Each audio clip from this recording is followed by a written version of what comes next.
तो आइए हम लोग शुरू करते हैं आज भी प्रायद्वीपीय भारत की नदियों के बारे में जो पढ़ रहे हैं।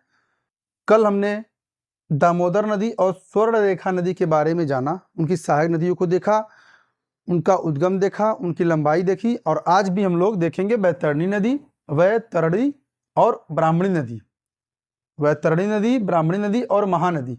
इन तीनों नदी के बारे में हम लोग जानेंगे और समझेंगे, ठीक है ना। वैतरणी नदी जो है, इसकी दो कहानी है, एक धार्मिक है और एक भौगोलिक रूप से है। वैतरणी नदी की कहानी, वैतरणी नदी की कहानी का या फिर इसका कहें रहस्य, दो तरीके से, एक भौगोलिक है और एक धार्मिक रूप से है। गरुड़ पुराणों में बताया गया है कि जो भी आदमी किसी की यदि मृत्यु होती है तो उनकी जीवात्मा वो चली जाती कहाँ पे, यमलोक जब जाती है तो वहाँ पे यमलोक में एक नदी बहती है वैतरणी। हम तो वहाँ गए नहीं हैं, अब सभी लोग जाएंगे दिन वहाँ पे, ठीक है ना। तो क्या है, कैसे है, अब बता नहीं सकते, क्योंकि वहाँ एक नदी बहती है जो कि वहाँ पे बहुत ही कहते हैं खून की नदी बहती है। लेकिन जो भारत में है नदी वैतरणी नदी, यहाँ पे जल बहता है, ठीक है ना। अब धार्मिक चीज़ों को एग्जामों में तो नहीं आता है, लेकिन बता दिए हैं, हो सकता है इससे याद करने में आसानी हो। और वैतरणी नदी के बारे में एक और बताया गया है कि जब सीता हरण हुआ था तो भगवान राम सीता की याद में विलाप कर रहे थे, तो उनके आंसुओं से ये नदी का निर्माण हो गया, इसका उद्गम हो गया, ठीक है ना। ये तो था धार्मिक मतभेद, मतलब धार्मिक से जुड़ी कुछ तथ्य थे। और अब हम लोग देखेंगे भौगोलिक रूप से कि इसका उद्गम वास्तविक रूप से हुआ कहाँ से है, ठीक है ना। तो इसका उद्गम उड़ीसा के केंदुझर जिले, किन्नौर झील, कहीं कहीं किन्नौर झर लिखा रहता है, देखिए अच्छी शुद्ध नाम देखें तो केंदुझर जिले की गुप्त गंगा पहाड़ियों में गोनासिका से उत्पन्न होती है। उड़ीसा के केंदुझर जिले की गुप्त गंगा पहाड़ियों में गोनासिका से उत्पन्न होती है।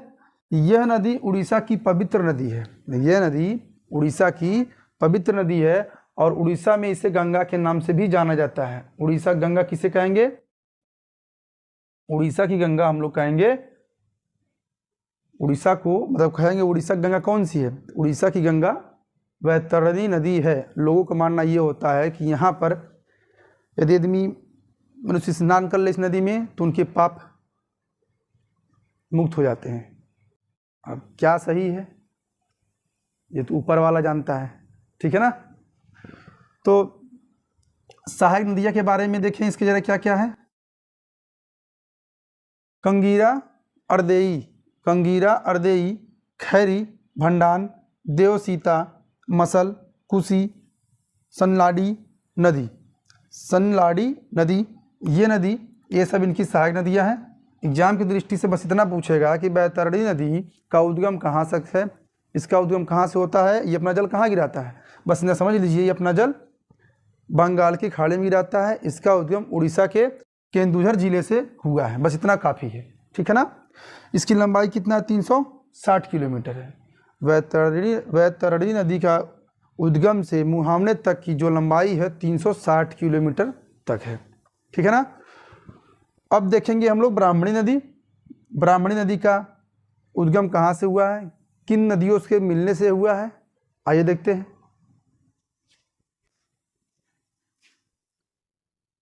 तो आइए देखते हैं ब्राह्मणी नदी का उद्गम कहाँ से हुआ है, ठीक है ना। उसके कुछ सहायक नदियाँ और मिट्टी के बारे में वहाँ कैसी पाई जाती है। तो ब्राह्मणी नदी झारखंड से आने वाली दो नदियाँ, उन दो नदियाँ शंख नदी और कोयल नदी राउरकेला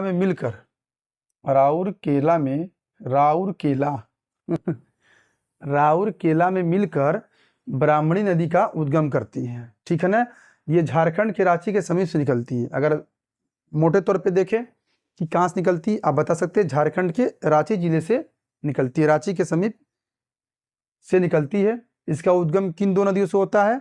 शंख नदी और कोयल नदी के से होता है, ठीक है ना।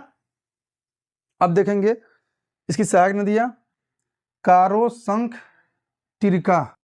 तिरका भी कुछ लोग कहते हैं तीरका, तीरका या टीरका, ठीक है ना। कारो, शंख, तिरका। ब्राह्मणी नदी के बाएं साइड की केवल एक नदी सहायक है। ब्राह्मणी नदी के बाएं तट पर एक सहायक नदी जिससे का नाम कारो है और दो सहायक नदियां, एक शंख है और एक तिरका है। अगर ये नदी है तो बाएं साइड ये इधर हमारा कारो है और शंख तिरका इधर से है। और ब्राह्मणी नदी लास्ट में जाकर वैतरणी नदी से मिल जाता है, ठीक है ना। वैतरणी नदी से ब्राह्मणी नदी जाकर मिल जाता है। समझ में आई बात। और इसका प्रवाह क्षेत्र सुंदरगढ़, देवगढ़, अनुगुल, जाजपुर, केंद्रापड़ा, इनका प्रवाह क्षेत्र इन जगहों से है। इसकी लंबाई 799 किलोमीटर है। और यहाँ की मिट्टी की यदि बात करें, अगर हम कहें ब्राह्मणी नदी की मिट्टी के बारे में बात करें तो वहाँ लाल मिट्टी, पीली मिट्टी, काली मिट्टी और रेतीली मिट्टी पाई जाती है। ब्राह्मणी नदी के तट पर या किनारे बात करें उनके आसपास क्षेत्रों में तो लाल मिट्टी, पीली मिट्टी, काली मिट्टी और रेतीली मिट्टी पाई जाती है। ये ब्राह्मणी नदी के कुछ महत्वपूर्ण तत्व एग्जाम में इतने बहुत हैं। एग्जाम में इसके मुख्य पॉइंट इतने बहुत है। पूछ देगा ब्राह्मणी नदी किन दो सहायक नदियों से मिलकर बना है, तो शंख और कोयल जो राउरकेला में मिलने से बनता है। कहाँ से आई हैं सब बने? झारखंड से दो नदी मिलती है लेकिन उड़ीसा में आकर इनका उद्गम हो जाता है, ठीक है ना। और रांची कह सकते हैं मोटे तौर पे झारखंड के रांची से निकलती है और कोई इसमें कोई विशेष नहीं है। सहायक नदी कारो, शंख, तिरका और इनकी सहायक नदियाँ प्रवाह क्षेत्र मिट्टी लाल, पीली, काली, रेतीली। अब देखेंगे हम लोग महानदी का उद्गम कहाँ से हुआ है। और हाँ, ये जितनी नदी हम बता रहे हैं ये सभी नदियाँ अपना जल बंगाल की खाड़ी में गिराती हैं, ठीक है ना। तो अब देखेंगे हम लोग महानदी, ठीक है ना। तो अब देखते हैं हम लोग महानदी का उद्गम कहाँ से होता है। देखिए इसका उद्गम दो जगह से होता है, एक ही जगह से, लेकिन इसको अलग अलग किताबों में अलग अलग जगह से नाम जाना था। लेकिन मेन मुख्य नाम इसका क्या है? छत्तीसगढ़ के सिहवा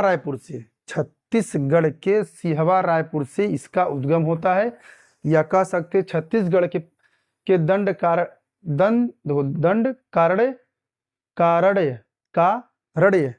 दंडकारण्य पठार से निकलती है। उड़ीसा के कटक शहर के पास अपना डेल्टा बनाती है महानदी। इसका उद्गम कहाँ से हुआ है? इसका उद्गम सिहवा रायपुर भी कह सकते हैं या दंडकारण्य पठार से। ये पठार का नाम है दंडकारण्य पठार से निकलती है और उड़ीसा के कंटक शहर के पास अपना डेल्टा बनाती है। छत्तीसगढ़ में इसको महानदी की घाटी को छत्तीसगढ़ बेसिन भी कहते हैं। छत्तीसगढ़ बेसिन, इसके बारे में बेसिन संधि के बारे में पढ़ाया जाएगा बाद में। अभी तक बस केवल समझिए कि इतना ये नदियाँ बंगाल की खाड़ी में अपना पानी कौन गिराती है, ठीक है ना। तो छत्तीसगढ़ में इसको महानदी की घाटी को छत्तीसगढ़ बेसिन कहते हैं। धान की खेती के लिए प्रसिद्ध है ये। धान की खेती के लिए प्रसिद्ध है छत्तीसगढ़। और धान का कटोरा,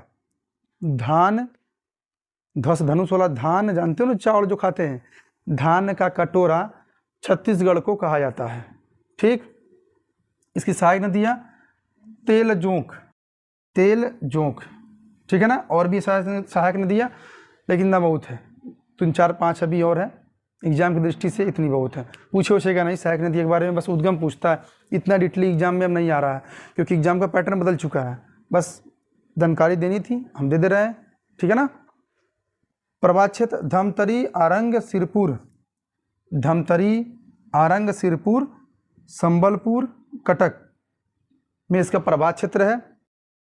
लंबाई 855 किलोमीटर है, ठीक है ना।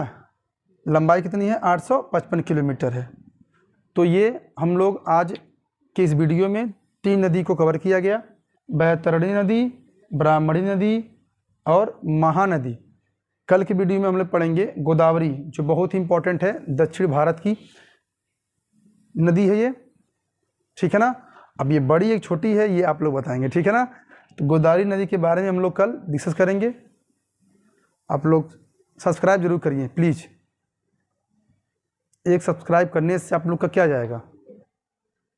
कुछ नहीं जाएगा, लेकिन मेरा फ़ायदा हो जाएगा इससे, ठीक है ना, कि जो भी हम वीडियो बनाएंगे और आपको भी फ़ायदा होगा, आपके पास तुरंत नोटिफिकेशन जाएगा, आप तुरंत वीडियो को देख लेंगे, ठीक है ना। तो बस आज के लिए इतना ही, तैयारी करते रहिए जमकर पूरा। नमस्कार।